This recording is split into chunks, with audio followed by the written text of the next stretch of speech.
नमस्कार भाइयों, welcome to selection पक्का यूट्यूब चैनल। सिलेक्शन पक्का यूट्यूब चैनल में आप सभी का स्वागत है।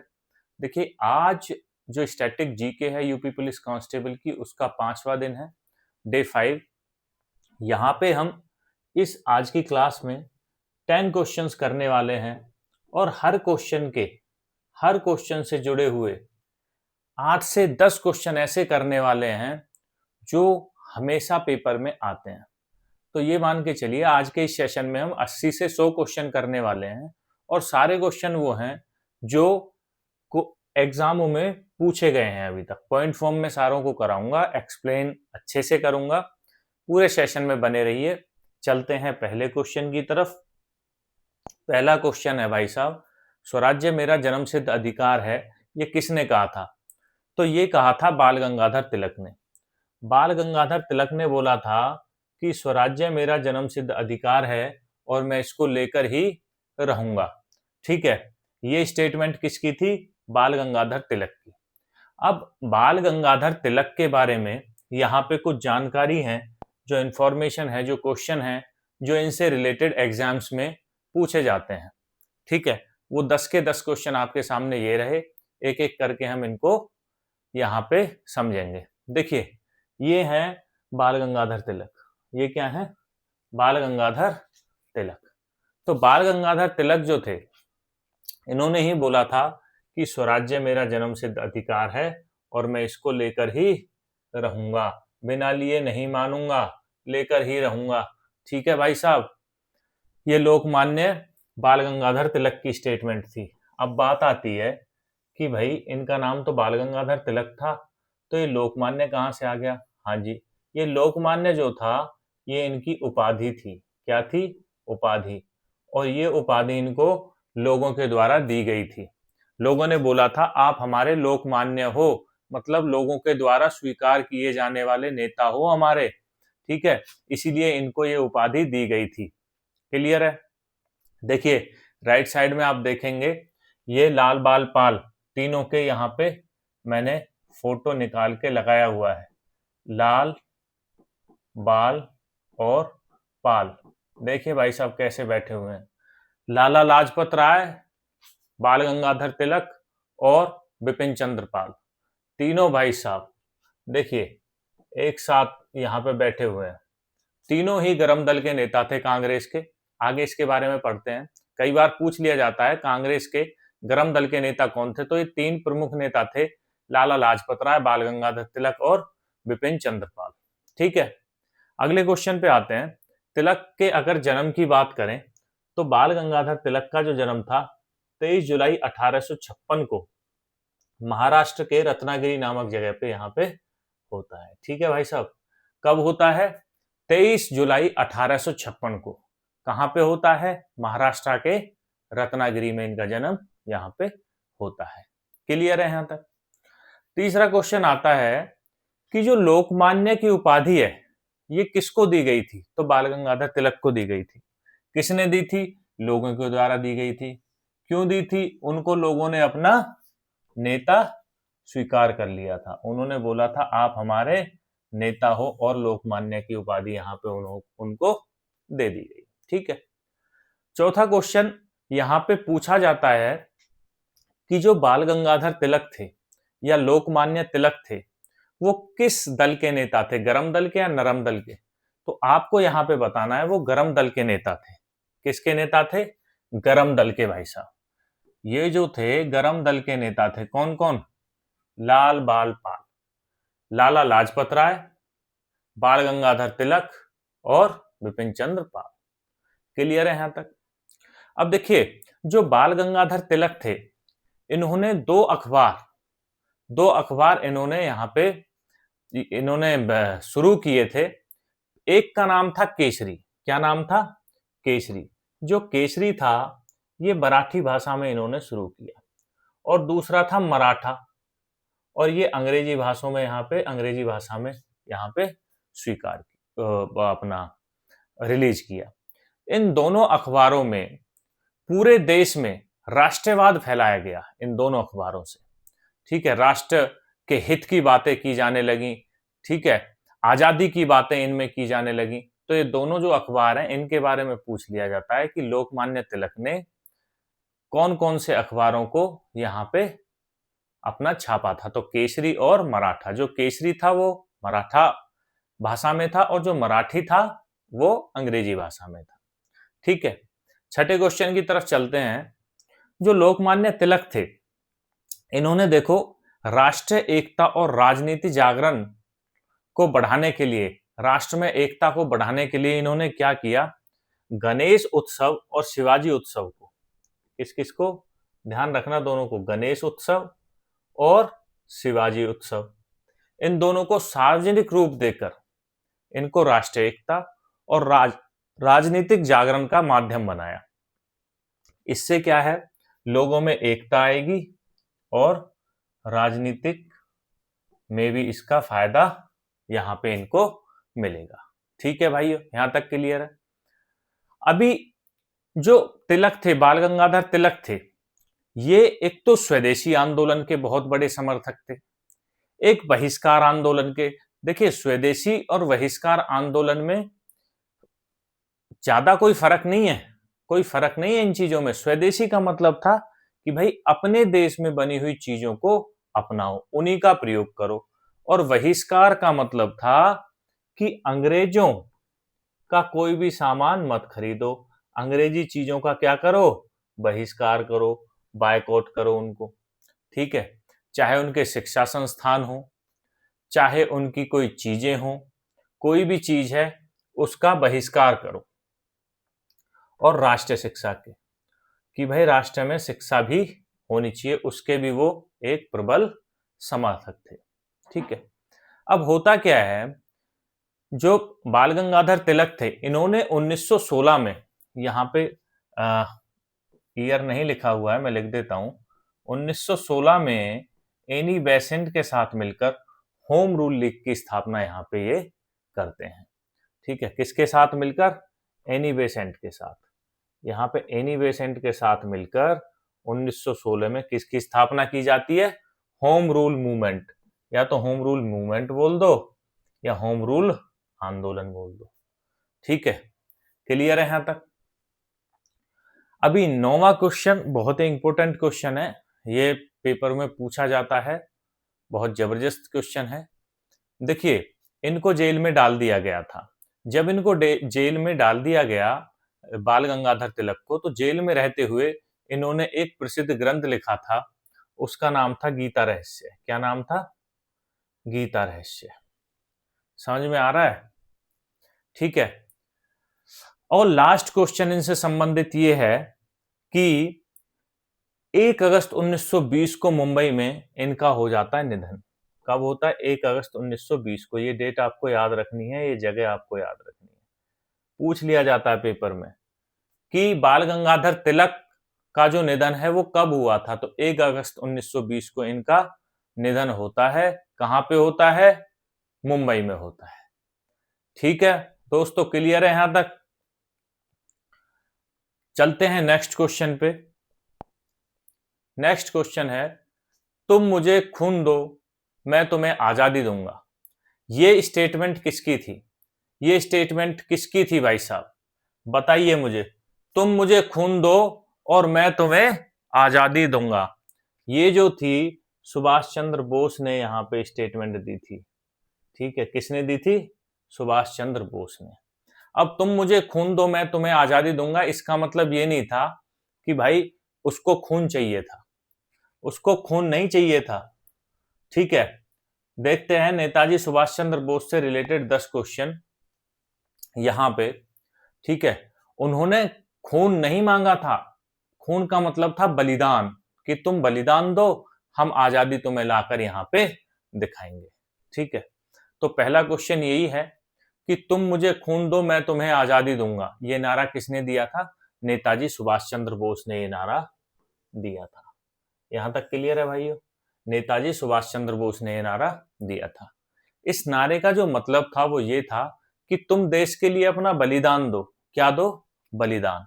खून का मतलब यहाँ पे था बलिदान से, किससे, बलिदान से। ये चीज ध्यान रखना भाई साहब। और मैं तुम्हें आजादी दिलाकर रहूंगा।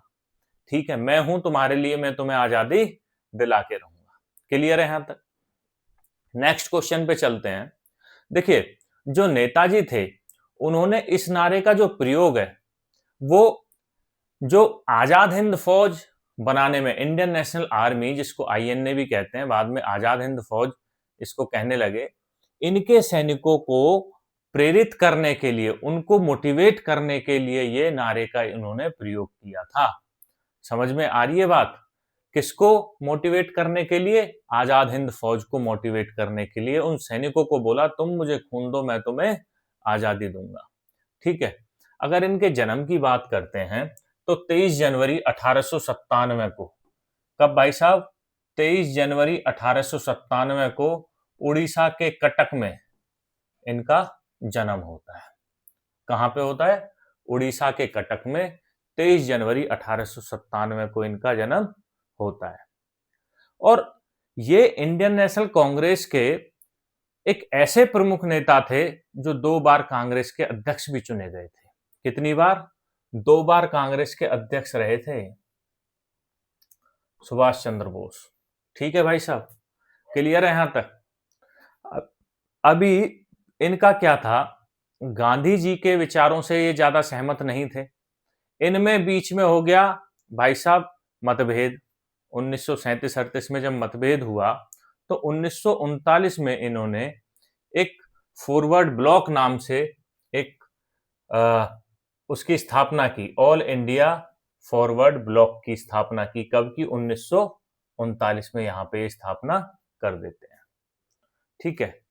और देखिए, बोस जो थे, जो नेताजी सुभाष चंद्र बोस थे, इन्होंने विदेशों से बहुत इन्होंने मतलब सपोर्ट इन्होंने हासिल की। तो देखिए, जर्मनी और जापान से इन्होंने सहायता ली और आजाद हिंद फौज, यहाँ पे आजाद हिंद सरकार, आजाद हिंद गवर्नमेंट का मतलब है सरकार, आजाद हिंद सरकार को 21 अक्टूबर 1943 को, कब? 21 अक्टूबर 1943 को सिंगापुर के कैथे सिनेमा हॉल में, कैथे सिनेमा हॉल में, और इंडियन नेशनल आर्मी का निर्माण यहाँ पे उन्होंने किया। तो आजाद हिंद सरकार का जो यहाँ पे उन्होंने निर्माण किया था वो 21 अक्टूबर 1943 को किया था। कहाँ पे किया था? सिंगापुर के कैथे सिनेमा हॉल में। ठीक है। तो आईएनए जो थी, ठीक है, इनकी एक महिला इकाई भी थी। महिला इकाई समझते हो? मतलब एक रेजिमेंट टाइप की थी जो इंडियन नेशनल आर्मी थी इसकी, और उसका नाम था रानी ऑफ झांसी रेजिमेंट। क्या नाम था? रानी ऑफ झांसी रेजिमेंट। ये नाम उन्होंने झांसी की रानी से प्रेरित होकर यहाँ पे दिया था। ठीक है। और इसका जो नेतृत्व था वो कर रही थी कैप्टन लक्ष्मी सहगल जी। कौन कर रही थी? कैप्टन लक्ष्मी सहगल। इनका दूसरा नाम था डॉक्टर लक्ष्मी स्वामीनाथन। कहीं आपको सहगल मिल जाएगा, कहीं डॉक्टर लक्ष्मी स्वामीनाथन भी इनका नाम आपको मिल जाएगा। ठीक है दोस्तों, अभी हम बात करते हैं आजाद हिंद सरकार की और आजाद हिंद फौज की। दोनों ही इंपॉर्टेंट है, दोनों से क्वेश्चन आते हैं।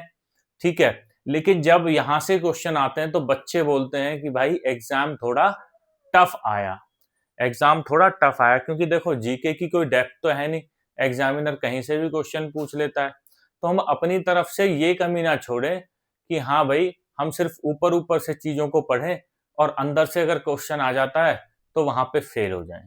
ठीक है। तो एक एक चीज को पढ़ेंगे, बेसिक जानकारी आपको होनी चाहिए। देखिए, आजाद हिंद सरकार की अगर बात करूं तो नेताजी सुभाष चंद्र बोस ने इसकी स्थापना 21 अक्टूबर 1943 को, कब की थी? 21 अक्टूबर 1943 को।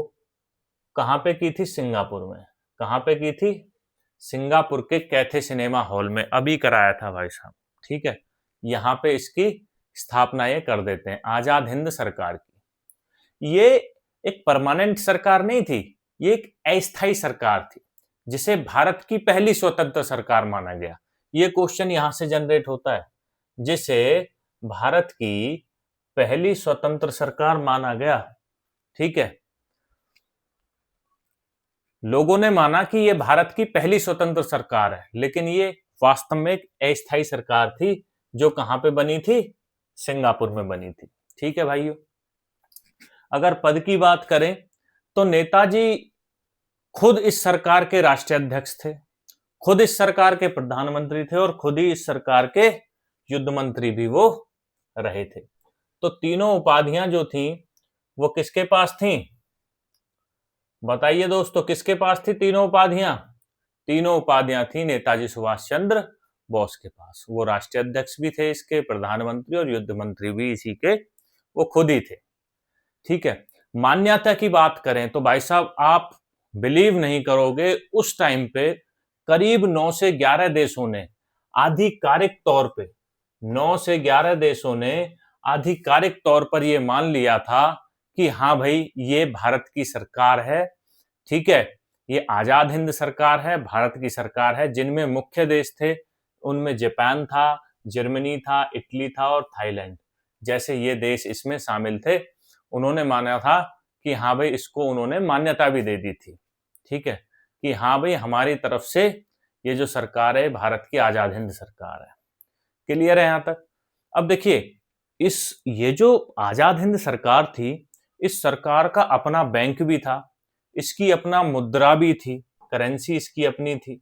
ठीक है, बहुत इंपॉर्टेंट चीज है भाई साहब, याद रखना। डाक टिकटें इनकी अपनी थी और नागरिक संहिता, सिविल कोड इनका अपना था और राष्ट्रगान भी इनका अपना था। शुभ सुख चैन, ये राष्ट्रगान था किसका?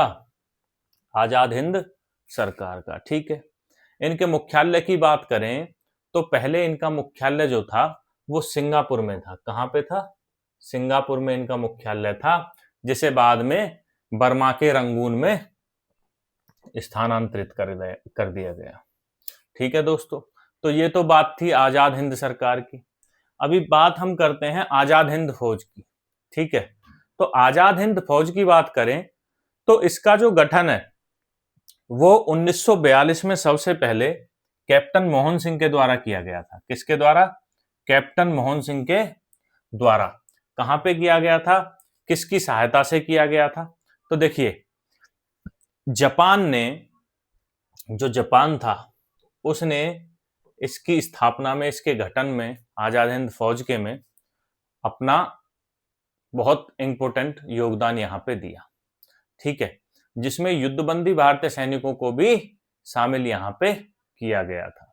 ठीक है भाई साहब, पुनर्गठन की बात करें तो जुलाई 1943 में नेताजी ने इसकी कमान संभाली। कब संभाली थी? नेताजी सुभाष चंद्र बोस ने इसकी कमान जुलाई 1943 में। किसने? नेताजी ने। यहां तक क्लियर है? अब देखो, ब्रिगेडों के इनके नाम क्या थे? ब्रिगेडों के नाम बताता हूं आपको। गांधी, नेहरू और आजाद ब्रिगेड। क्या क्या नाम थे? गांधी, नेहरू और आजाद ब्रिगेड। इन्होंने भाई साहब ब्रिगेडों के नाम रखे। ठीक है, और जैसा कि मैंने अभी पहले बताया था आपको, इनकी एक महिला रेजिमेंट भी थी जिसका नाम क्या था? रानी झांसी रेजिमेंट। क्या नाम था? रानी झांसी रेजिमेंट। ठीक है, इसकी कमान कौन संभाल रही थी? कैप्टन लक्ष्मी सहगल। क्या नाम था? कैप्टन लक्ष्मी सहगल। ये इसकी कमान यहां पे संभाल रही थी।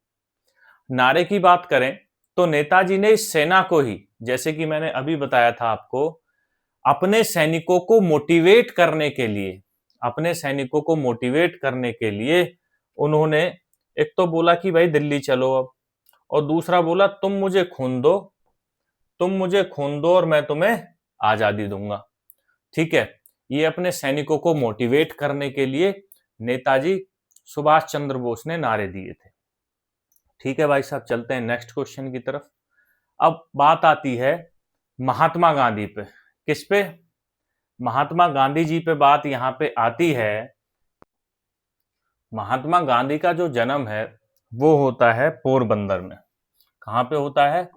पोरबंदर, गुजरात में उनका जो जन्म है वो यहाँ पे होता है। पोरबंदर कहाँ पे है? गुजरात में। कहाँ पे है?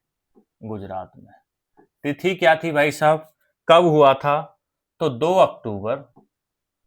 अक्टूबर 1869 को इनका जन्म होता है। कहाँ पे होता है? गुजरात के पोरबंदर में। ठीक है, इनके पूरे नाम की अगर बात करें तो इनका पूरा नाम था मोहनदास करमचंद गांधी। क्या था? मोहनदास करमचंद गांधी, ये इनका पूरा नाम था भाई साहब। ठीक है, इनको बाद में कहने लगे महात्मा गांधी। महात्मा इनको उपाधि मिली थी, उसके बारे में भी आगे यहाँ पे चर्चा करेंगे। यहां तक क्लियर है? ठीक है भाइयों, इनको राष्ट्रपिता भी कहा जाता था। इनको राष्ट्रपिता भी कहा जाता था। यहां तक क्लियर है? यहां तक किसी को कोई डाउट हो तो बताओ भाई। यहां तक किसी सभी को क्लियर है?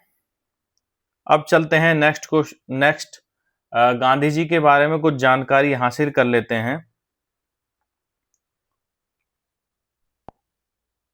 देखिए, महात्मा गांधी से जुड़े हुए इंपोर्टेंट पॉइंट्स जो हैं, इंपोर्टेंट जो क्वेश्चंस हैं, वो यहाँ पे करते हैं। सबसे पहले बात करते हैं कि भारत वापसी की। देखिए, 9 जनवरी 1915 को इसी दिन दक्षिण अफ्रीका से गांधी जी वापस लौटे थे। ठीक है, दक्षिण अफ्रीका से भारत वापस लौटे थे 9 जनवरी 1915 को।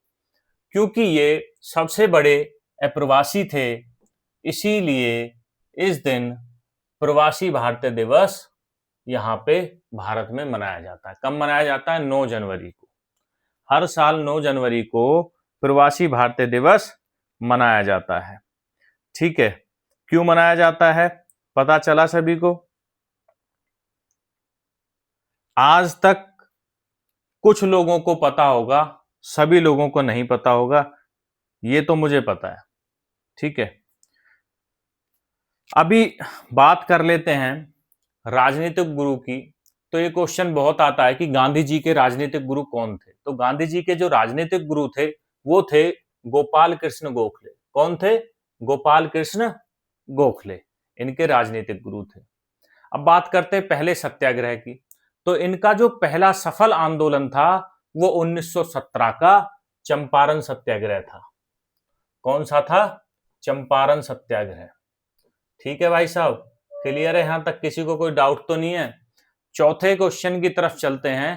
कांग्रेस अध्यक्षता की अगर बात करें तो गांधी जी ने केवल एक बार 1924 में बेलगांव अधिवेशन में कांग्रेस की अध्यक्षता यहां पे की थी। केवल एक बार की थी। कब की थी? बेलगांव अधिवेशन में। 1924 के बेलगांव अधिवेशन में यहां पे वो पहली बार कांग्रेस की अध्यक्षता करते हैं। ठीक है, दांडी यात्रा जो है वो 12 मार्च 1930 को ये साबरमती आश्रम से शुरू करते हैं और दांडी तक जाते हैं। ठीक है, इसमें करीब 24 दिन का समय लगता है और ये जो नमक तोड़कर वहां पे जो नमक होता है, वहां नमक कानून ये दांडी में जाके वहां पे तोड़ देते हैं। क्लियर है भाइयों? उपाधियों की बात करें तो रविंद्रनाथ टैगोर ने इनको महात्मा की उपाधि दी थी। जो बोलते हैं ना महात्मा गांधी, तो इनका जो असली नाम था वो तो था मोहनदास करमचंद गांधी। क्या नाम था? मोहनदास करमचंद गांधी। लेकिन रविंद्रनाथ टैगोर ने इनको महात्मा कहा। क्या कहा? महात्मा कहा, महात्मा की उपाधि दी और तभी से इनको महात्मा गांधी कहा जाने लगा।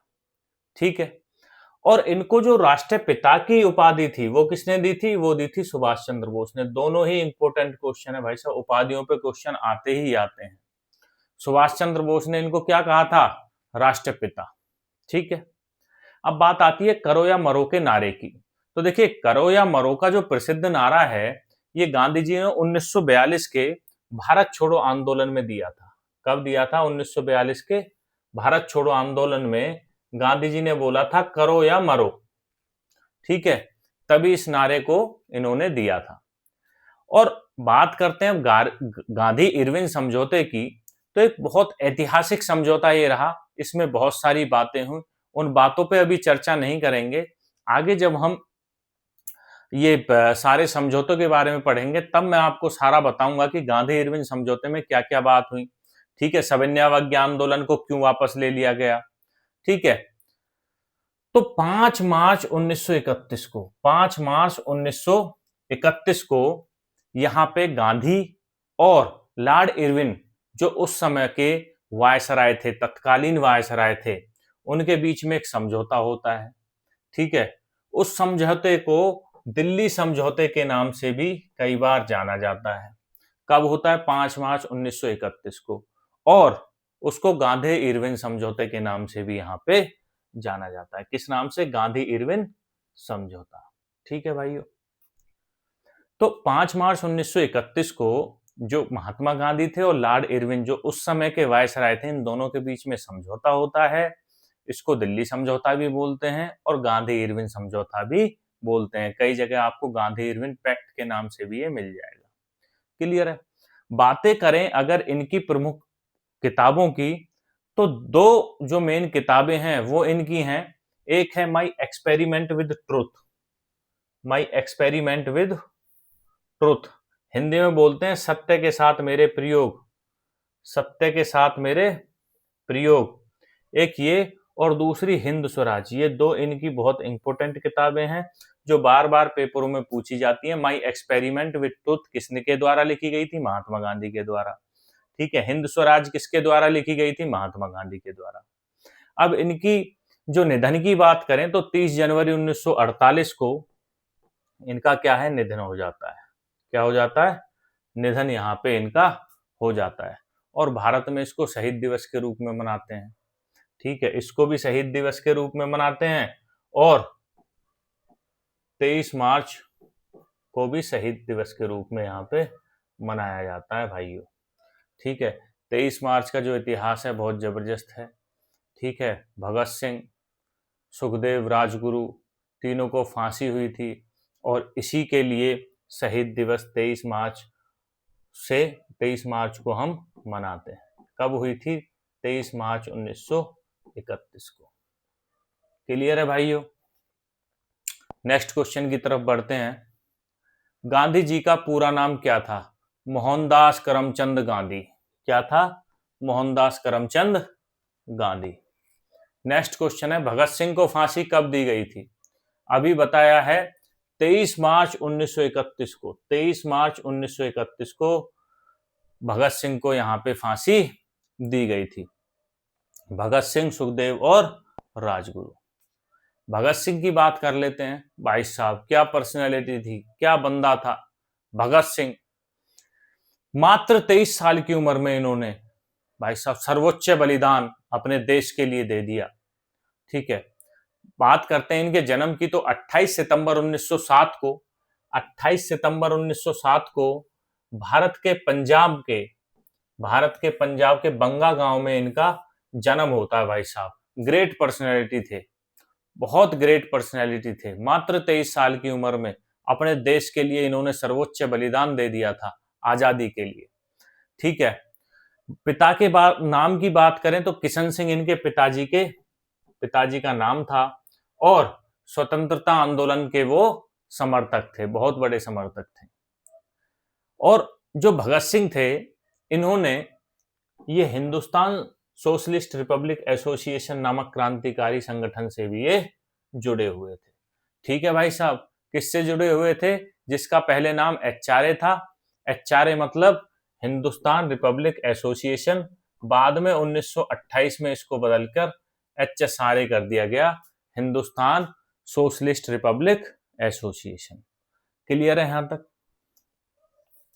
देखिए, लाला लाजपत राय की मौत का बदला इन्होंने जो अंग्रेजी अधिकारी जॉन सैंडर्स था उसको मार के लिया। भाई साहब कब लिया था? 1928 में। कब लिया था? 1928 में। बहुत इंपॉर्टेंट क्वेश्चन है। ठीक है, और देखिए इसी के चलते इनको फिर फांसी की सजा होती है। ठीक है, अब केंद्र विधानसभा में भी इन्होंने बटुकेश्वर दत्त के साथ मिलके यहाँ पे क्या किया था? बम गिरा दिया था। कब गिराया था ये? 1929 में। भगत सिंह ने और बटुकेश्वर दत्त ने केंद्रीय विधानसभा पे भाई साहब बम गिर दिया। इसीलिए इनका जो क्रांतिकारी नारा था वो था इंकलाब जिंदाबाद। क्या नारा था इनका? इंकलाब जिंदाबाद। ये नारा पूछ लिया जाता है, इंकलाब जिंदाबाद किसका नारा था? भगत सिंह का नारा था। क्लियर है? अभी बात करते हैं 23 मार्च 1931 की। 23 मार्च 1931 की, जिसको भारत में शहीद दिवस के रूप में मनाते हैं। भगत सिंह, सुखदेव और राजगुरु। भगत सिंह, सुखदेव और राजगुरु, भारत के 3 योद्धाओं को लाहौर जेल में फांसी दे दी जाती है। भाई साहब, क्या कर दिया जाता है?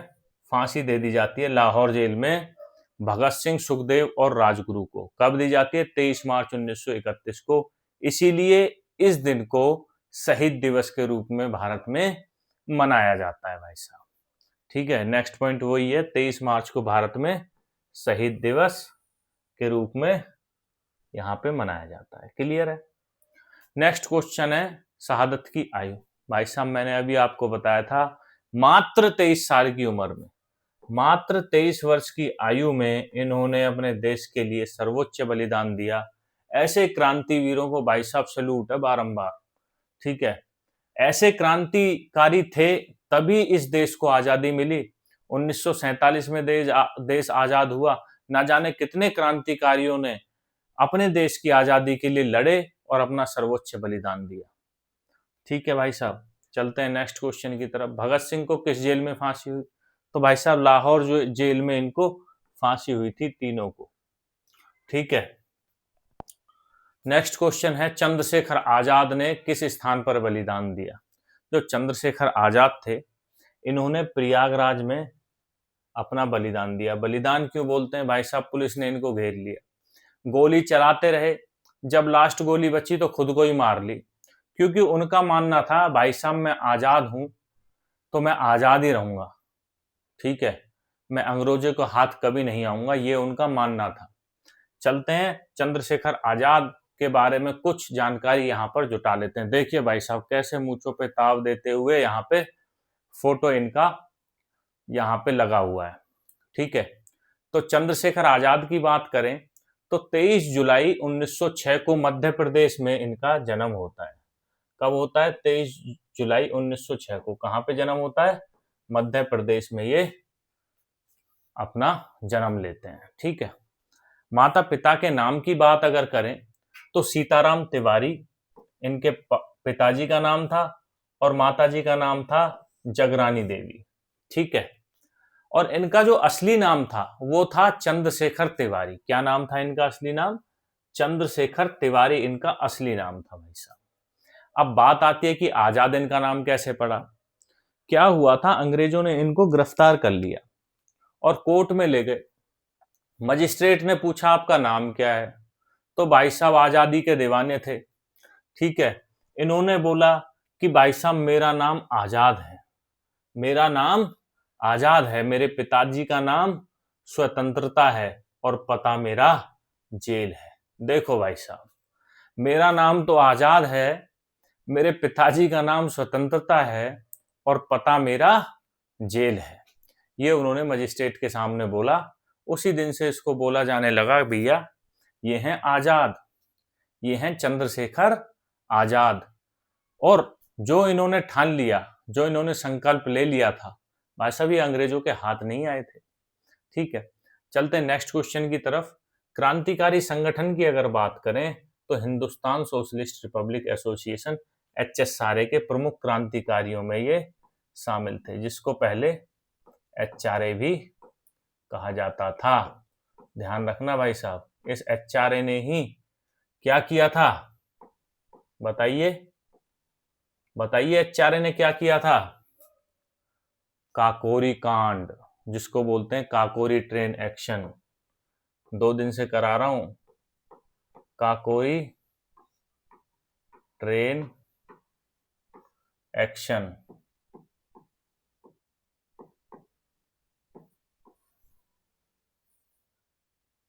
क्लियर है यहां तक? काकोरी कांड से संबंध देखिए, 1925 में जो काकोरी कांड होता है उसमें मुख्य क्रांतिकारी थे चंद्रशेखर आजाद। ठीक है, अशफाक उल्ला खान ठाकुर रोशन सिंह, ठीक है, ये सारे क्या थे, मुख्य इसके क्रांतिकारी थे। ठीक है, नेक्स्ट क्वेश्चन पे चलते हैं। भगत सिंह के साथी, हाँ जी, चंद्रशेखर आजाद जो थे भगत सिंह के प्रमुख साथी और मार्गदर्शक थे। क्या थे इनके, मार्गदर्शक थे। मृत्यु स्थान की बात करें तो इलाहाबाद के एल्फ्रेड पार्क में इनकी यहाँ पे मृत्यु होती है, जिसका नाम बदलकर अब क्या कर दिया गया है, चंद्रशेखर आजाद पार्क, उस पार्क का नाम बदलकर कर दिया गया है। मृत्यु की जो तिथि थी 27 फरवरी 1931, 27 फरवरी 1931 को अंग्रेजों ने इनको घेर लिया और इन्होंने क्या किया, जब आखिरी गोली बची तो खुद को ही गोली मार ली, अपना बलिदान दे दिया भाई साहब। और इनका जो संकल्प था, मुख्य संकल्प की बात अगर करें तो वो था, वे कभी भी अंग्रेजों के हाथ जीवित नहीं पकड़े जाएंगे, और पकड़े ही नहीं गए भाई साहब जीवित। जो संकल्प था वो उन्होंने अपना पूरा कर दिया। नेक्स्ट चलते हैं, पंजाब केसरी किसे कहा जाता है। तो देखिए लाला लाजपत राय जो थे इनको पंजाब केसरी कहा जाता था। क्या कहा जाता था इनको, पंजाब केसरी। लाला लाजपत राय की अगर बात करें तो इनको पंजाब केसरी की जो उपाधि थी वो मिली हुई थी। ठीक है, इनका जन्म 28 जनवरी 1865 को होता है। कहाँ पे होता है, पंजाब में होता है। कहाँ पे होता है, पंजाब में होता है, इसीलिए इनको पंजाब केसरी की उपाधि हासिल हुई थी। माता पिता के नाम की बात करें तो मुंशी राधा कृष्ण आजाद इनके पिताजी का नाम था, और माताजी का नाम गुलाब देवी था। क्या था, गुलाब देवी।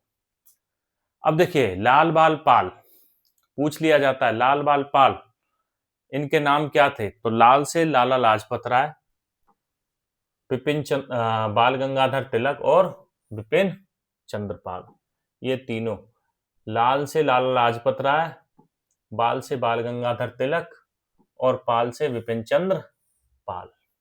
क्लियर है यहां तक। स्वतंत्रता आंदोलन में भूमिका की बात करें तो ये भाई साहब गरम दल के नेता थे। कौन से दल के नेता थे, गरम दल के नेता थे। ठीक है, ये डंके की चोट पे आजादी लेना चाहते थे, लाला लाजपत राय, बाल गंगाधर तिलक और विपिन चंद्र पाल। ठीक है, तो ये भी पूछ लिया जाता है कि गरम दल के नेता कौन थे, लाल बाल पाल थे। स्वतंत्रता आंदोलन में इनकी जो भूमिका थी वो उग्रवादी राष्ट्रवादी आंदोलन के प्रमुख नेताओं में से एक थी। जैसे कि मैंने बताया आपको अभी, ये गरम दल के नेता थे।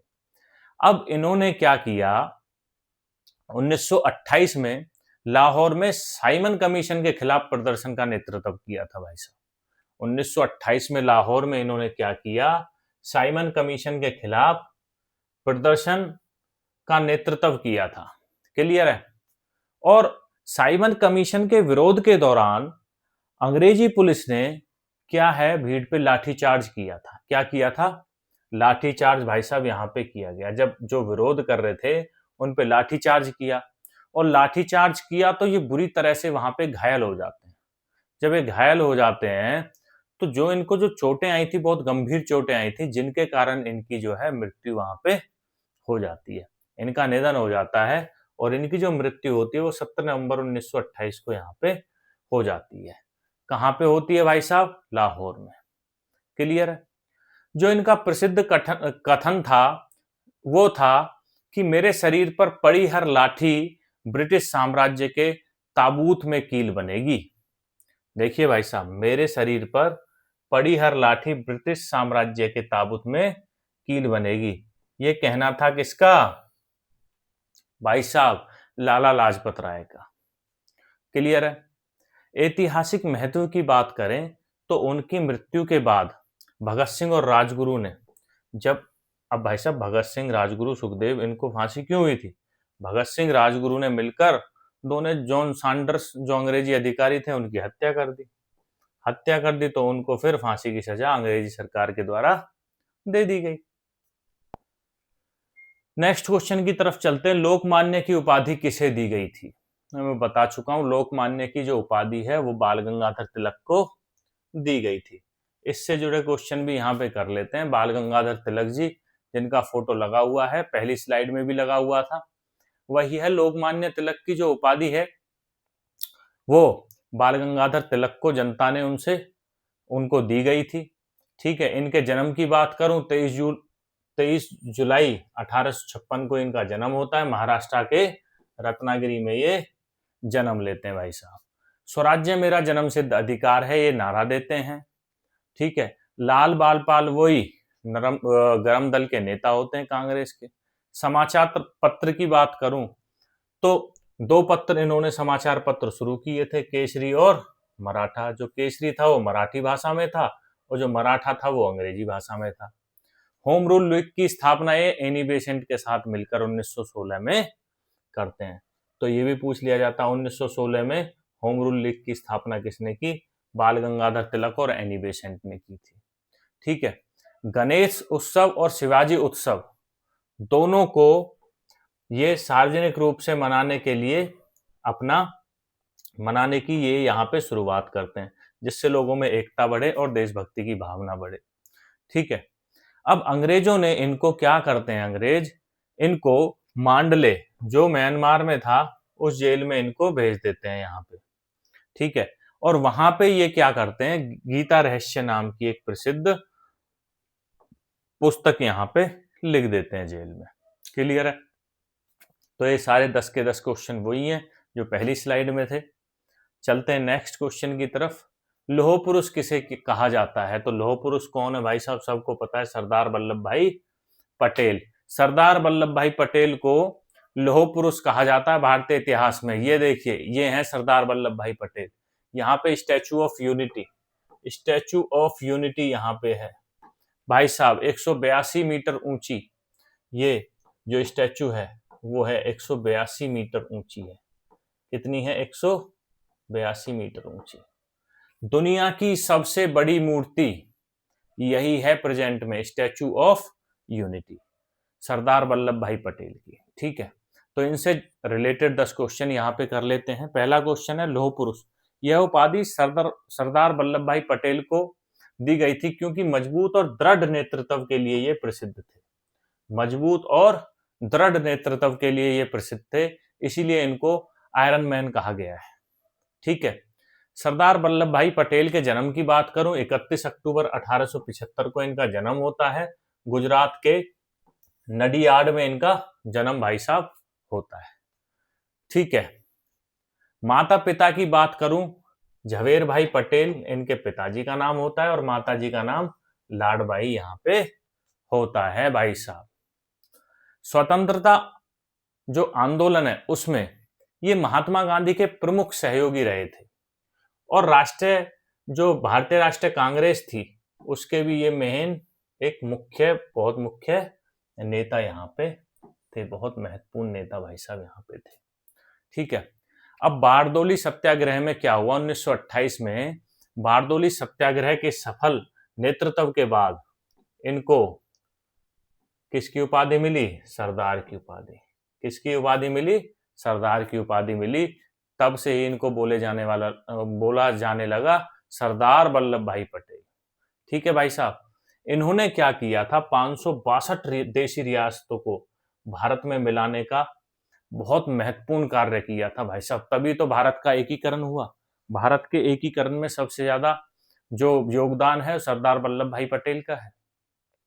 और सरदार वल्लभ भाई पटेल जो थे वो स्वतंत्र भारत के पहले गृह मंत्री और पहले उप प्रधानमंत्री बने। तो इन ये जो दो क्वेश्चन है ये बहुत एग्जाम में पूछे जाते हैं कि भारत के दोनों बहुत इंपॉर्टेंट क्वेश्चन है, बार बार एग्जाम में पूछे जाते हैं। भारत के प्रथम गृह मंत्री, स्वतंत्र भारत के प्रथम गृह मंत्री और प्रथम उप प्रधानमंत्री कौन थे? तो भाई साहब ये थे सरदार वल्लभ भाई पटेल। ठीक है, क्लियर है?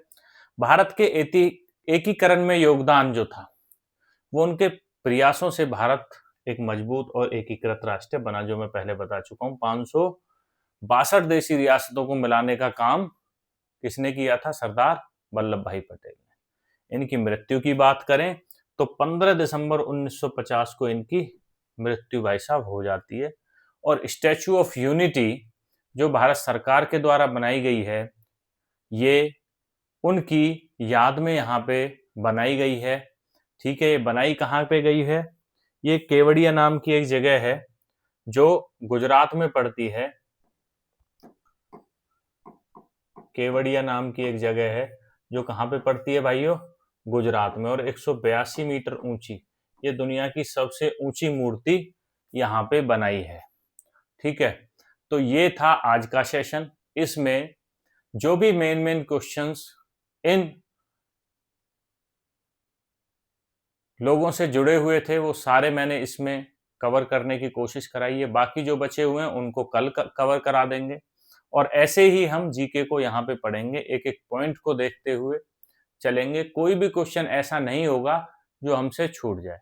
ठीक है, अगर कोई ऐसा क्वेश्चन होता भी है तो उसको भी हम लास्ट में जब एक वीक के या 10 दिन के बाद जब रिवीजन सेशन एक रखूंगा उसमें पूरा रिवीजन A to Z यहाँ पे फास्ट रिवीजन हम कराएंगे। और लास्ट में जब जीके का आपका ये पूरी सीरीज खत्म हो जाएगी उसके बाद एक क्वेश्चन आंसर सेशन चलाएंगे जिसमें फ्री आपकी प्रैक्टिस होगी। और फास्ट आप जो ये स्लाइड देखो, मैं जो ये स्लाइड आपको बना के दे रहा हूं, ये स्लाइडें ऐसी हैं कि एक पर्टिकुलर बंदा, जैसे सरदार वल्लभ भाई पटेल से रिलेटेड कोई क्वेश्चन आ जाता है तो आपको ये सारी चीजें एक याद रहेंगी कि हाँ भाई उन्होंने ये काम किए थे, यहाँ जन्म हुआ था, यहाँ पे ये अपना बारडोली का सत्याग्रह आंदोलन इन्होंने चलाया, इन्होंने 562 देशी रियासतों को भारत में मिलाने का एक बहुत ही इंपॉर्टेंट काम यहाँ पे किया। और ये भारत के स्वतंत्र भारत के पहले गृह मंत्री और उप प्रधानमंत्री भी थे। ऐसे ही ये एक स्मार्ट वे है किसी भी चीज को याद करने का। ठीक है, इसीलिए आपके सामने ये स्टडी मटेरियल लाया जा रहा है जिससे कि आप चीजों को इकट्ठा करके आसानी से पढ़ सको। ठीक है, इसी के साथ आज के इस सेशन को समाप्त करते हैं और मिलते हैं कल नेक्स्ट डे 6 में, जिसमें मैं आपको जो बचे हुए क्वेश्चंस हैं उनको कराऊंगा विद एक्सप्लेनेशन ऐसे ही। तो बने रहिए सिलेक्शन पक्का यूट्यूब चैनल पे और यहाँ से भाई साहब सिलेक्शन लेके जाइए। और तब तक के लिए सभी को नमस्कार भाई साहब।